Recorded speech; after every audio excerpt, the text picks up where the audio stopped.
we now come, Professor, to the next point, and this is like a cardinal discussion, which I think most economists should actually be taking very seriously.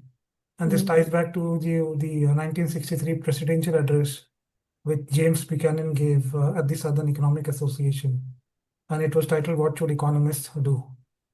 So I'll just sum it up in one or two sentences, and then I'll ask you to elaborate on that.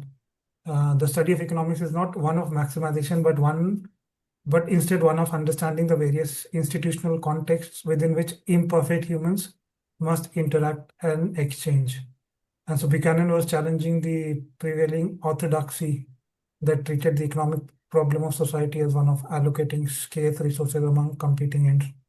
And this ties back to the work by Paul Samuelson and Hicks, which both of them actually have done in this respective books, Professor. Yeah. Yes.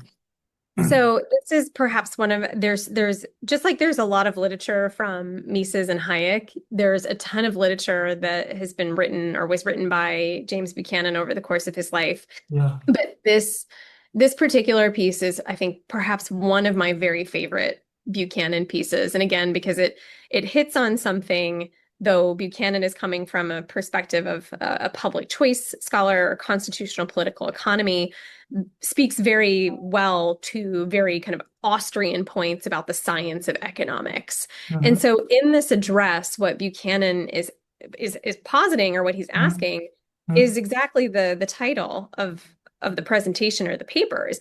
Mhm. What is the function of economics, and what is the function of economists? Mhm. And so what you see, the thinkers that we've mentioned, so you mentioned Hicks, you mentioned Samuelson, Yeah.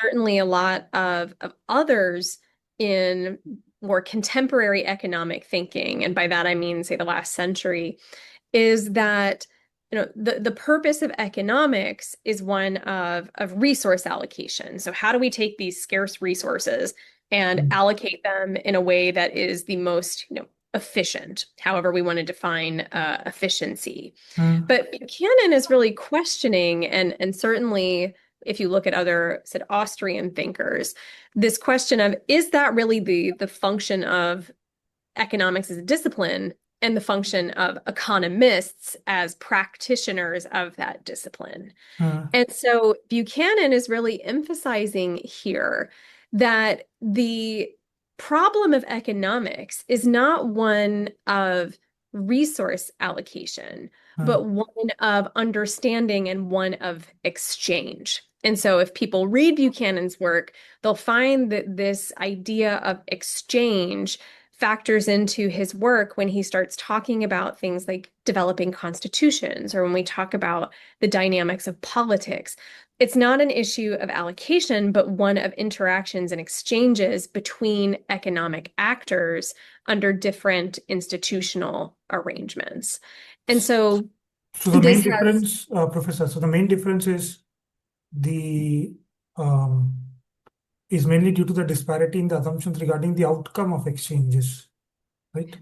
so it's different conceptualizations or formulations of, again, kind of what you're attempting to do within the context of economic analysis. So Mhm. one of the things that, if people happen to pick up a copy of the book, of the Mhm. most recent book, is we talk about and lay out this distinction between what we call an allocation paradigm, which again is one where we have scarce resources, we have uh, known welfare or utility functions, and so our goal is to kind of solve what we might call a Walrasian system. So if Mhm. people have ever had an economics course, they're Mhm. familiar with Mhm. what uh, what that looks like. A Mhm. supply and demand framework. So, have an upward sloping supply curve, downward sloping demand curve. Yeah. Where those two curves cross, you have equilibrium. And importantly, and this might be a helpful way to think about it, is Mhm. that in equilibrium, so Mhm. what this kind of neoclassical approach does is it looks at comparative statics.